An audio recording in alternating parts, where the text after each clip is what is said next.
Beatriz es la segunda hija de Sandro y Lucina, esta niña feliz que aparece en estas imágenes jugando en la playa.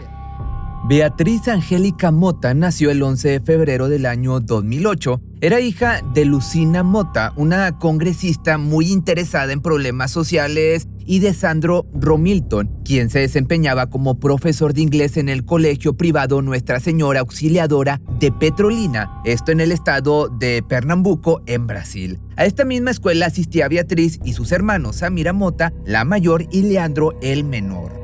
La familia vivía en una pequeña granja en la zona rural de Juazeiro, una ciudad de Brasil, y su situación económica era bastante buena. No tenía grandes complicaciones y estaban muy unidos. Beatriz, por su parte, era una niña feliz, muy apreciada por sus compañeros de clase y docentes. Sin embargo, toda posibilidad de que Beatriz creciera y se convirtiera en una adulta igual de alegre le fue arrebatada. Y es que cuando desapareció, todos pensaron que simplemente se había perdido paseando por los pasillos de su colegio. En pocos minutos comenzaron las búsquedas. Beatriz, ¿dónde estás? Pero cuando se enteraron de lo que realmente le había sucedido, toda la comunidad quedó completamente horrorizada.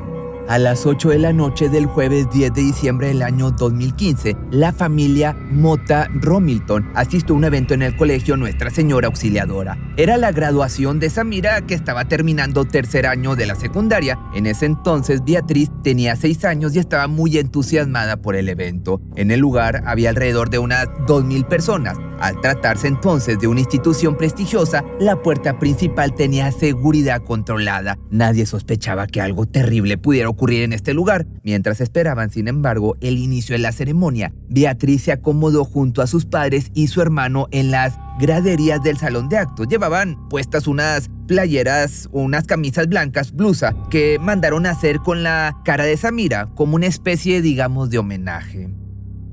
Sin embargo, a las 10:09 de la noche, la pequeña comenzó a sentir sed. Se acercó a su madre para avisarle que bajaría de las gradas para ir a tomar agua de los bebederos de la escuela. Lucina dejó que fuera sola, ya que la pequeña conocía bien el lugar. Y te vuelvo a repetir, era un lugar, podemos decir, seguro. No había forma de que se perdiera. La niña estaba con su madre en las gradas cuando pidió para beber agua. Le dio un beso y no volvió más. La madre siguió viendo la ceremonia, esperando que su hija regresara de tomar agua, mientras Sandro se tomó algunas fotografías con sus alumnas. Todo era risas y felicidad, risas y diversión, pero al cabo de unos minutos, la ausencia de la pequeña se hizo notoria. Lucina empezó a inquietarse, así que decidió levantarse para buscar a su hija entre los presentes. A las 22:25, le avisó a su esposo que la pequeña no aparecía por ningún lado. Después de buscarla junto a su esposa, a las 10:43, Sandro definió que lo mejor era avisar a todos los presentes sobre la desaparición. Se subió al escenario, bastante consternado, e interrumpió a la banda musical que estaba tocando para pedir el micrófono. Al notar la desaparición de la pequeña, el padre de Beatriz, el profesor Sandro Romilton subió al escenario del evento y llamó a la pequeña. Para ese entonces tenía la esperanza de que Beatriz se hubiera perdido o que estuviera jugando en algún rincón de la institución. Sin embargo, al rato, el padre pidió nuevamente el micrófono. En esta ocasión, se lo notó mucho más preocupado. He mirado por todos los lugares que se me ocurren del colegio y todavía no he encontrado a mi hija. Estoy desesperado, fue lo que dijo.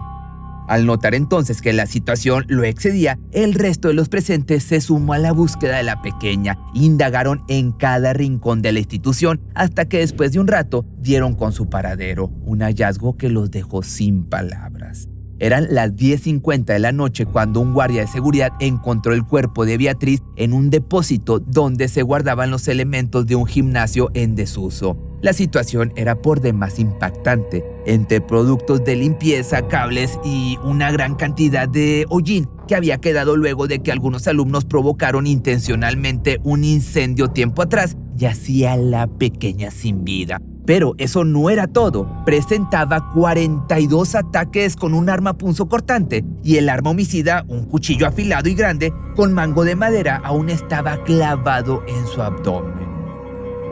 Poco tiempo después, es encontrada muerta en una especie de depósito. El arma usada para cometer el crimen fue dejada sobre el cuerpo de Beatriz. Habían pasado tan solo 41 minutos desde que Beatriz salió a tomar agua. Su familia no entendía cómo durante ese tiempo alguien le había quitado la vida de una manera tan atroz. Tampoco cuadraba que aquello hubiera sucedido en un colegio con tanta seguridad donde se estaba realizando una alegre celebración. Ya para las 23 horas, las 11 de la noche, llegó la policía militar para levantar el cuerpo sin vida y trasladarlo a la ciudad de Juazeiro, donde se llevaría a cabo la autopsia, mientras el resto de los presentes intentaba contener a los Mota Romilton sin éxito. El estudio forense luego arrojó que el arma que se utilizó para quitarle la vida a Beatriz le dejó 42 heridas en sus brazos, sus piernas y su abdomen. No había señales de un abuso íntimo. Para los investigadores, esto era una expresión de violencia extrema. Quien había hecho esto a la pequeña lo había hecho con mucho ensañamiento. Al mismo tiempo se llevaban a cabo las primeras pericias en el lugar del hallazgo. Como no había rastros de sangre fuera del closet, los agentes pensaron que Beatriz debía haber sido asesinada en el depósito, que por otro lado también parecía claro que la pequeña no había entrado ahí caminando ni arrastrada, porque no se veía este tipo de huellas en aquel sector del colegio. La policía entonces comenzó a preguntarse cómo había llegado la pequeña al oscuro armario. Creían que alguien la había convencido de entrar ahí, probablemente alguien que la conocía. Entonces el móvil debía ser personal. El asesino había querido lastimar a la familia de la víctima adrede, o al menos eso pensaban los agentes. La policía tenía hasta entonces dos pruebas: los rastros de sangre y las huellas dactilares en el arma homicida. Era valioso para cuando apareciera el sospechoso, pero inútil en esta instancia. Entonces se dispusieron a recolectar las imágenes de las cámaras de seguridad del colegio, pero había un problema. Justo en el área del gimnasio donde se encontraba el armario, no estaban funcionando. El colegio Nuestra Señora Auxiliadora donde Beatriz fue asesinada era monitoreado en esa época por al menos 40 cámaras de seguridad. Pero no había imágenes del lugar donde están los bebederos ni de la habitación donde la niña fue encontrada. Debido a esto, los agentes teorizaron que el asesino conocía muy bien el colegio, que sabía que en el lugar donde le quitó la vida a Beatriz no había vigilancia y que las cámaras no funcionaban. Las grabaciones que sí pudieron conseguir provenían de las calles cercanas al establecimiento. Además, pidieron a todos los presentes que tuvieran grabaciones de esa noche que las aportaran, incluyendo la del profesional que filmó la ceremonia. Todos querían tener recuerdos de la graduación de sus hijos, así que alguien tenía que haber captado algo. Gracias entonces a que muchos de los alumnos y padres de la institución proporcionaron cintas de video, los agentes pudieron armar una línea temporal. En ellas se observa a Beatriz sentada cerca de su padre a las 8:10 de la noche. Luego a las 9:55, este era llamado al escenario para entregar diplomas a sus alumnos. Ya a las 22 horas, Beatriz se corría del lugar para sentarse cerca de su madre. La última vez que se le veía en cámara era a las 22:09, las 10:09, cuando se alejaba de Lucina para ir hacia la fuente de agua. Las siguientes imágenes de las que había registro eran de la familia de la víctima a las 22:25, preguntando por su paradero. Si bien las grabaciones recolectadas hasta ese entonces no ayudaban mucho a la investigación, pronto llegaron nuevos testimonios.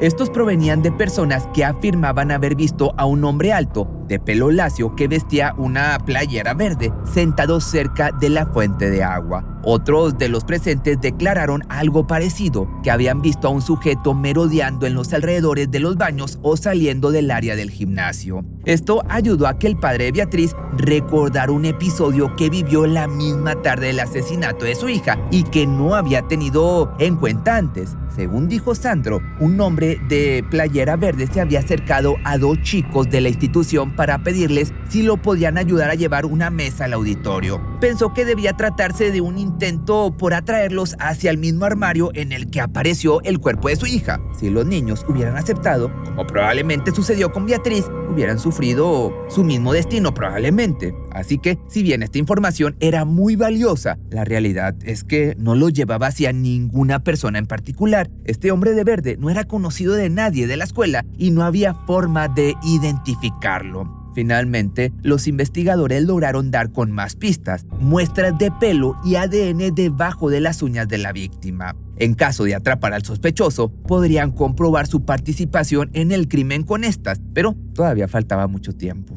Ante la falta de respuestas comenzaron a surgir diferentes teorías, tanto entre los que seguían el caso como en los propios agentes. Estos últimos pensaban que podría haber más de una persona involucrada en el crimen y que en realidad Beatriz hubiese sido asesinada fuera del depósito para luego trasladar ahí su cadáver. Sin embargo, esta hipótesis fue rápidamente descartada. No tenía sentido que en tan solo 41 minutos los victimarios pudieran engañar a Beatriz para que los acompañe, raptarla, apuñalarla y mover su cuerpo, y encima no ser vistos por ninguno de los presentes. Así que la policía decidió dirigir la investigación hacia otro lado. Señalaron a 5 empleados de la escuela, 4 varones y una mujer. Todos habían tenido varias contradicciones en sus interrogatorios o se habían mostrado sospechosamente nerviosos. Además, era muy extraño que la luz del pasillo que daba al viejo gimnasio, que quedaba al lado del depósito, estuviera apagada. Y, como si eso fuera poco,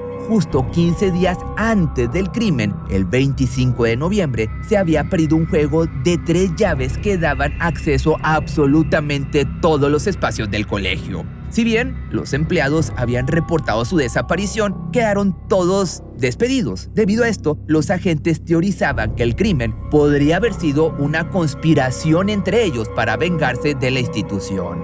Que por otro lado, quienes seguían el caso empezaron a hablar de un móvil completamente diferente relacionado a la religión. Decían que Beatriz podría haber sido utilizada para un ritual de magia negra, algo que ocurre frecuentemente en algunas regiones de Brasil. Otros pensaban que la pequeña había sido elegida adrede como parte de un atentado político, debido a que su madre era congresista. Para ese entonces, su familia estaba cansada de las idas y vueltas de la policía. Creía que no estaban investigando adecuadamente el caso y justo sucedió algo que respaldó esto. Algunas imágenes del exterior de la escuela se perdieron. Lucina y Sandro acusaron a la institución de haber alterado la escena del crimen y de retener información importante para la investigación. Ante el lento accionar de la policía, en mayo de 2016, la familia de Beatriz creó el canal de YouTube Lucina Mota, donde la madre hablaba sobre el caso y sobre una cierta manipulación al respecto, sin dar nombres exactos. Mi hija fue quitada de mis brazos de la manera más cruel que hay. El 10 de diciembre de 2015 en el colegio Nuestra Señora María Auxiliadora en Petrolina, Pernambuco, en la graduación de mi hija Samira Mota. Estos asesinos planearon cruelmente, con antelación, ese crimen. Los investigadores y los delegados del caso confirmaron que esto fue planeado con mucha antelación, que había una dinámica para que este crimen sucediera. Buscaron a cualquiera que estaba asistiendo a esa fiesta, pero mi hija fue la víctima. Creamos este canal para que la información y los hechos se mostrasen con exclusividad y sin manipulación.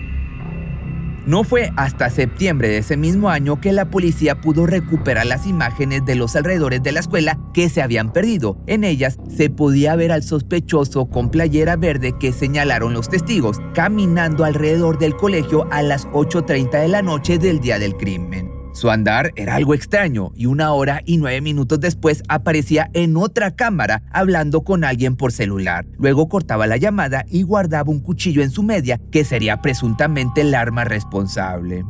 El hombre de verde llegaba a la puerta del colegio a las 9:45 y se mezclaba con los asistentes. Luego de eso ya no se le podía ver tan claramente, pero había una imagen más. Ya durante la graduación, en la misma, el sospechoso cruzaba el auditorio hacia donde estaba el bebedero. La hora de la grabación era casi la misma en la que Beatriz se levantó para ir a tomar agua y no volvió. Era por demás extraño que el hombre de verde no apareciera en otras imágenes, ni siquiera se lo podía ver saliendo del establecimiento, lo que acrecentó la teoría de que conocía muy bien el lugar y que sabía que existían otras puertas en las que no había cámaras de seguridad. Luego, en julio de 2018, la policía acusó a una empleada del colegio, Alison Enrique de Carvalho Cuna, de borrar las imágenes de algunas cámaras del lugar e interferir en la investigación. Esta mujer fue sentenciada a prisión preventiva, pero el abogado de la escuela aseguró que los videos no habían sido borrados por nadie de la institución, sino por la policía, por error en el manejo de los discos duros. El arresto de Allison fue revocado y durante más de un año no hubo actualizaciones respecto al caso. El 6 de abril del año 2019, los restos de Beatriz fueron exhumados del panteón familiar, ubicado en el cementerio Lago da Pedra, en el estado de Maranhão. Hasta ese entonces, la tumba de la pequeña no tenía identificación. Realizaron un nuevo entierro en el Camposanto de Petrolina para que los familiares y amigos estuvieran más cerca de ella. De esta nueva ceremonia participaron allegados y miembros de la agrupación Somos Todos Beatriz, que exigía justicia en el caso. El 10 de diciembre del año 2021, cuando se cumplieron 6 años del crimen, los padres de Beatriz decidieron realizar una gran protesta exigiendo justicia. Caminaron durante 23 días los 700 kilómetros que separan Petrolina de Recife. Esta manifestación captó la atención de todos los medios del país, que se apersonaron en el lugar de los hechos para cubrir la noticia. El caso, gracias a esto, volvió a estar en boca de todos y el hecho de que no se hubiera resuelto se convirtió en motivo de escándalo, poniendo a la policía en el ojo público. Finalmente, los padres fueron recibidos por el secretario de Defensa Social, con quien tuvieron una reunión privada. Pocos días después, el 28 de diciembre, el gobernador Paulo Camara anunció la destitución del perito penal que actuaba en el caso, Diego Costa. Querían con esto demostrar que estaban haciendo todo lo posible para resolver el crimen, y las respuestas llegarían tan solo 2 semanas después. El 11 de enero del año 2022, la policía científica del Instituto de Genética Forense Eduardo Campos de Recife dio una oportuna revelación. Llevaban mucho tiempo cotejando el ADN hallado en el cuchillo con el de los presos de diferentes cárceles del país. Después de compararlo con 125 perfiles genéticos, llegaron hacia un hombre. Se llamaba Marcelo da Silva y tenía 40 años en ese entonces. Había sido sentenciado en 2017 por asaltar un supermercado y cumplía su condena en la cárcel de Salgueiro, en Sertão, pero también había sido acusado en 2011 por abusar íntimamente de una pequeña de 12 años. Esa no era la única noticia, y es que da Silva ya había sido interrogado y, si bien al principio negó ser la persona que aparecía en las grabaciones de las zonas cercanas a la escuela, luego confesó ser el autor del crimen. Además, dio todos y cada uno de los detalles sobre cómo lo llevó a cabo. Quedó imputado por el delito en el instante. Sin embargo, la familia de Beatriz no se puso contenta al recibir la noticia, ya que esta no le llegó por la policía, sino por terceros. La persona más enojada con esta situación era Lucina, quien dijo haber pedido que se realizaran las pruebas de ADN meses atrás. Y lo peor de todo era que el destrato hacia la familia Beatriz seguiría. El 12 de enero se organizó una conferencia de prensa para explicar la resolución del caso y a Lucina se le impidió entrar para oír las declaraciones. La mujer no tardó en expresar su descontento en los medios. Finalmente, la madre consiguió ingresar junto a su esposo. Luego, la secretaria de Defensa Social dijo que su intención era recibir a la mujer recién después de la conferencia de prensa. Ese mismo día, el secretario de Defensa Social de Pernambuco, Humberto Freire, reveló cómo da Silva había llevado a cabo esta atrocidad. El hombre, que estaba en situación de calle, entró a robar al colegio pensando que se trataba de una iglesia. Una vez dentro, se topó con Beatriz, quien divisó el cuchillo en su mano. Comenzó a gritar y da Silva intentó callarla, pero al no lograrlo, la silenció llevándola hacia el armario y quitándole la vida a navajazos. Pero la familia Beatriz no quedó conforme con esta versión de los hechos. El robo y la necesidad de silenciar a la niña les parecía una motivación poco creíble para cometer un crimen tan atroz. Pensaban que podría tratarse de un asesino a sueldo o de un acto de venganza contra el colegio. Tanto la madre como su esposo pidieron que se federalice la investigación y que participara el FBI. Incluso afirmaron que la prueba de ADN no era suficiente para cerrar el caso porque había mucho más por averiguar. El jueves 13, da Silva fue trasladado a una prisión en el Gran Recife y colocado en una celda de disciplina. En el mismo, el hombre decía que estaba arrepentido por el crimen y que le pedía a su abogada que le diga a Lucina que quería hablar con ella. También relató su versión exacta de los hechos. La noche del 10 de diciembre del año 2015, Da Silva se encontraba alcoholizado y sin dinero para volver a su casa. Pensó en robar una moto, pero no pudo y terminó entrando al colegio, aunque creía que se trataba de una iglesia.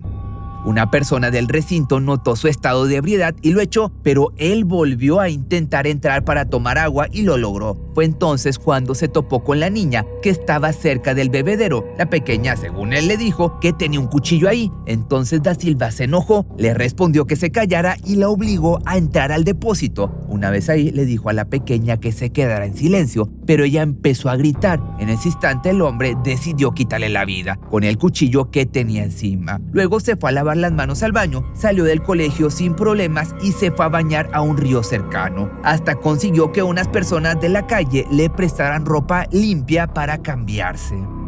A pesar de haber escuchado al propio asesino relatando la noche del crimen, la familia de Beatriz seguía sin creer que era él culpable, o al menos que había sido el único implicado y que todo había sido una serie de casualidades. Aquí como que había gato encerrado. Esto último es mi opinión, claro. A la fecha de realización de este video, las autoridades brasileñas no han informado sobre el juicio que Da Silva deberá enfrentar bajo el cargo de homicidio, si bien se espera que sea sentenciado a un largo tiempo en prisión, el cual se añadiría a la condena que actualmente enfrenta por el robo de un supermercado. Eso no es lo importante para la familia de Beatriz.